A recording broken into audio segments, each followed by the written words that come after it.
이번에 그 미북 간의 협상이 일어나고 정상회담이 일어나고 한 것은 중국의 역할이 분명히 있습니다. 중국은 2008년도에 금융위기와 베이징 올림픽을 이후로 갑자기 부상하게 됐고 그러면서 2013년도 시진핑이 들어선 이후에 권력을 엄청 강화하기 시작을 했어요. 시진핑은. 근데 그런 와중에 미중 간의 갈등이 막 격화되고 있습니다. 무역 갈등. 그러니까 시진핑 주석은 지금 상황에서 물러서면 자기가 국내 정치적으로 다친다는 걸 알아요. 자기의 국내 정치적인 공고화를 위해서 미국과 맞서 싸울 수밖에 없어요. 근데 싸우고 있는데 갑자기 트럼프 대통령이 와가지고 뭐 전방위적으로 중국을 때리기 시작을 하고 또 홍콩에서 시위도 나고 그러니까 시진핑 입장에서 이러다가 내가 진짜 크게 다치겠는데 이러한 홍콩에서 시위가 대만으로 가고 중국으로 들어오면 어떡하지? 이런 위기감을 느낀 거예요. 그래서 북한이라는 연결고리를 사용해서 뭔가 미국과 딜을 해보자. 북한 문제에 있어서 중국이 뭔가 중재자 역할 그리고 북한에 대한 영향력을 늘리게 된다면 뭔가 무역 분쟁을 완화시킬 수 있는 하나의 수단으로 북한이 되지 않을까 이런 생각을 하기 시작을 한 거예요.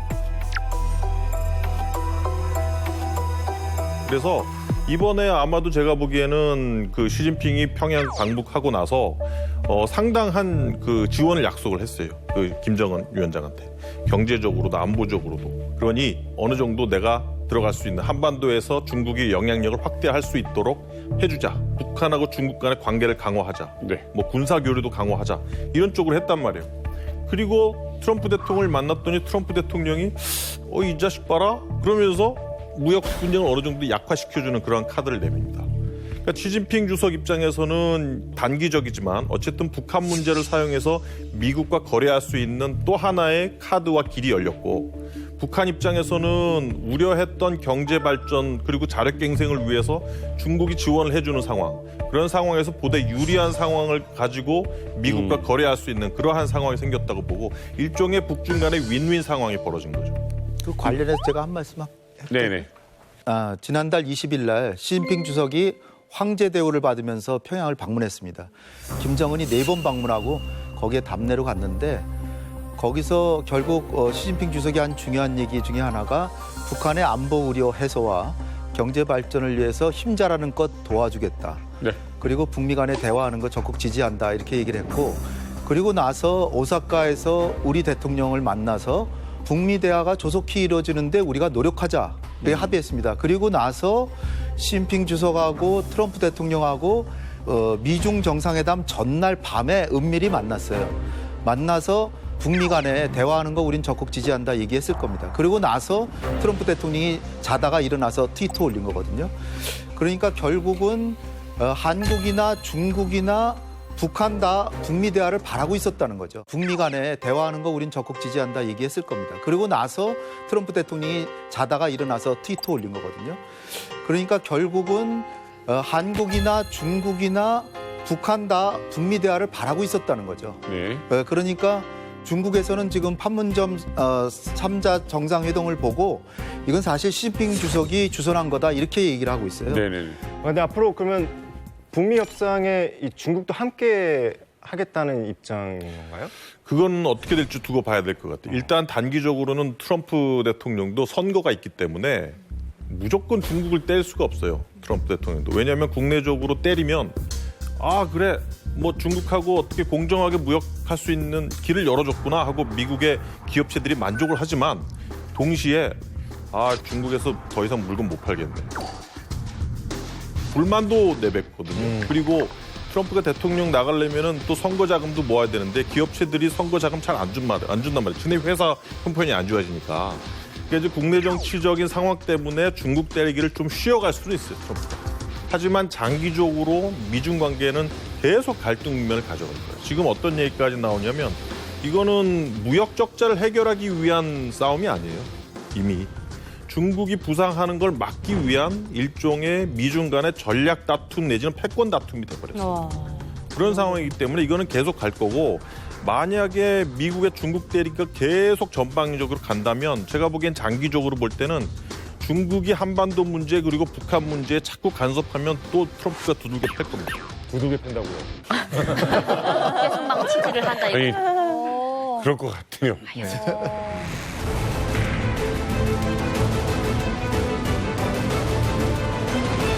자, 어떻습니까? 이게 지금 북한 입장에서 주한미군 철수 얘기를 또 안 할 수가 없을 것 같아요. 그 주한미군 철수 얘기가 언젠가부터 이 밥상에 안 올라옵니다. 예, 그 언젠가부터인지 저도 정확하게 잘 모르겠어요. 네. 근데 1992년도 북한 헌법을 보면 당시에 주한미군 철수 조항이 빠져버렸어요.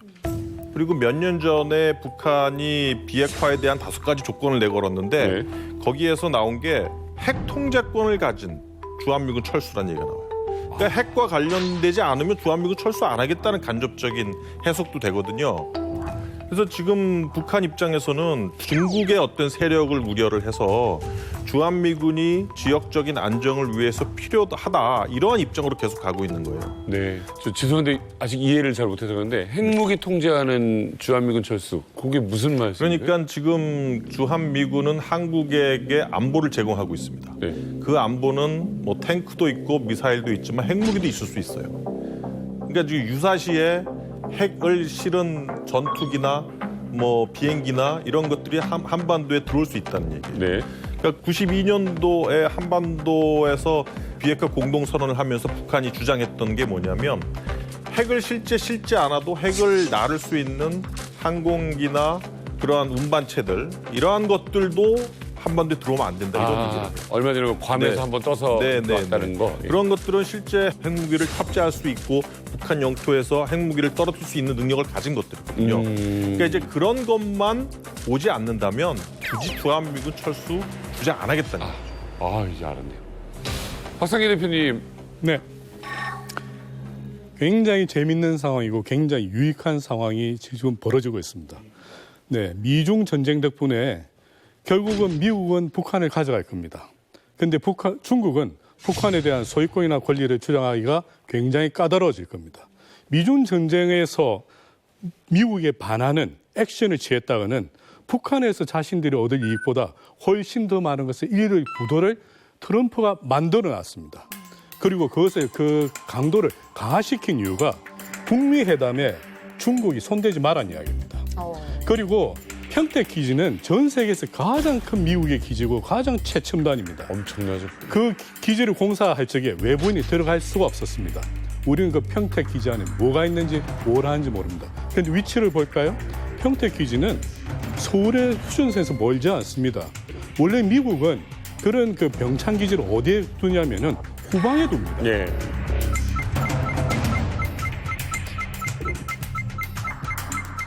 왜 평택에 그것도 그렇게 거대하게 짓느냐? 미국의 앞으로 향후 50년, 100년의 앞으로의 전망을 본다면은 미국의 최대 기지가 거기에 있어야 된다는 것입니다. 예를 들어서 전투기가 날아가서 반경 1000km에서 보통 일반 전투기들이 작전을 수행합니다. 1000km면 어디까지입니까? 중국 저기까지입니다. 네. 이미 평택 기지가 말하는 것은 향후 한반도가 북한이 미국에 우방화됐을 때 한반도 전체가 미국의 군사 동맹화가 될 것을 예견하고 하는 것입니다. 북한이 왜 주한미군 철수를 말하지 않을까요? 아까도 말씀드렸지만 52분 동안 자유의 집에서 우리가 실무회담을 하는 것도 있지만은 이제부터 그것이 시작입니다. 북한과 미국, 거기에 우리까지 합쳐서 우리는 한반도 전체가 앞으로 어떤 방향으로 미국에 편입될지를 실제로 이야기하는 거고 중국은 그 편입이 싫지만은 너무 미중 관계에 얽혀 있는 군사, 경제 외가 많기 때문에 시진핑 손을 못 대는 거예요. 네. 재밌네요. 이명선 대표님은 어떠세요? 그러니까 뭐 여러 보는 각도가 다르니까 다양하겠지만 나 같은 사람이 보는 거는 이제 이번에 김정은 위원장이 트럼프 대통령하고 대화하면서 우리 대통령 각하께서 이렇게 얘기를 하거든요. 그러니까 이제 트럼프 대통령하고는 너 나가 아니고 우리란 소리예요, 이게. 그러니까 한 라인이 형성된 겁니다, 이제.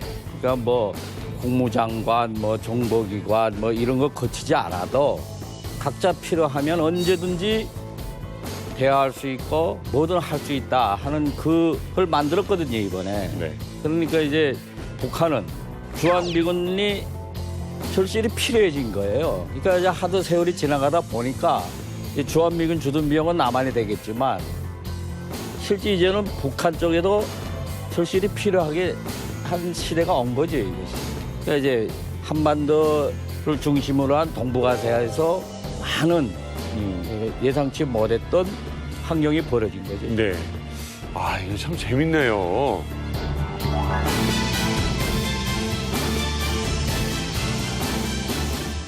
저 김현욱 교수님은 다음 만남은 언제쯤으로 보십니까? 그러니까 저는 뭐 비핵화에 대한 아주 큰 성과가 없어도 이제 만날 수 있다고 봐요. 트위터 딱 치면 만날 수 있는 사이가 돼버렸어요. 그러게. 친한 사이가 돼버렸어요. 그러게. 홈미팅이 가능한. 근데 이런 사이가 비핵화 협상을 촉진시킨다고 장담할 수는 없는 거예요. 하지만 트럼프 대통령은 김정은을 관리를 하고 허튼 짓을 하지 않도록 하기 위해서 비핵화에 진전이 없더라도 충분히 만날 수 있다 저는 그렇게 봅니다. 요번에 그 양 정상이 만나서 공개적으로 서로의 수도로 초청을 했어요. 공식적으로. 그래서 다음 정상회담은 평양이냐 워싱턴 DC냐로 지금 좁혀지고 있는데 문제는 북핵 문제 진전이 있으면 양도시 중에 하나가 될 수 있는데 북핵 문제 진전이 없으면 제3의 장소에서 또 번개팅으로 만나는 거는 제3의 장소가 될 거고 제3의 그리고 지금 중요한 것은 몇 걸음이지만 트럼프 대통령이 북한 땅을 밟았기 때문에 이제 차례로 보면 김정은이 미국 땅을 밟을 차례입니다. 그래서 워싱턴 DC로 가는 게 굉장히 불편하다면 물론 비행기 문제 같은 것도 있어요. 이거 기차 타고 가야 되잖아요. 그러니까 만약에 그걸 이제 범주를 넓혀서 보면 괌 같은 데는 미국령입니다. 그러니까 괌에서 만난다든지 뭐 그럴 수도 있는데 관 비싼데. 제가 바라기로는 네. 북핵 문제가 진전이 돼서 이번 가을에 9월 달에 유엔 총회에서 김정은 위원장 연설도 하고 백악관에 가서 환영을 받으면서 종전선언과 비핵화 진전 합의문 와. 이거 서명하면 참 좋겠습니다. 와, 기차 타고 가야 되는데 이게 아마 그런 진전이 있으면 트럼프 대통령이 에어포스 원을 분명히 보내줄 거다. 에어포스 원을 분명히 보내줄 거다. 북한 비행기는 지금 갈 수 있는 방법이 아니면 없으니까. 시진핑 주석은 자기 비행기 타고 가라. 아마 미중 간에 경쟁이 벌어질 텐데. 재밌다. 근데 김정은 위원장 좀 곤란한 게 자기 DNA 정보가 누출될까 봐 조금 꺼려하긴 할 텐데 장갑을 끼고 갈지 모르죠. 자, 이명준 대표는 언제 어디서? 뭐 이제는 뭐 트럼프, 김정은 두 분이 뭐 언제든지 오라 연락되니까 그 뭐 하지만 제 추측에는 그 아마 평양 초청을 하지 않겠냐. 이제 올해 말이나 내년도쯤에 네. 정확히 평양에 와가지고 이제 열렬한 환영도 받고 그것이 네. 북미 간의 특히 북한 주민들 간의 미국 그렇지. 국민들 간의 화해의 표시로 그런 이제 대규모 그 북미 행사를 진행하지 않겠냐.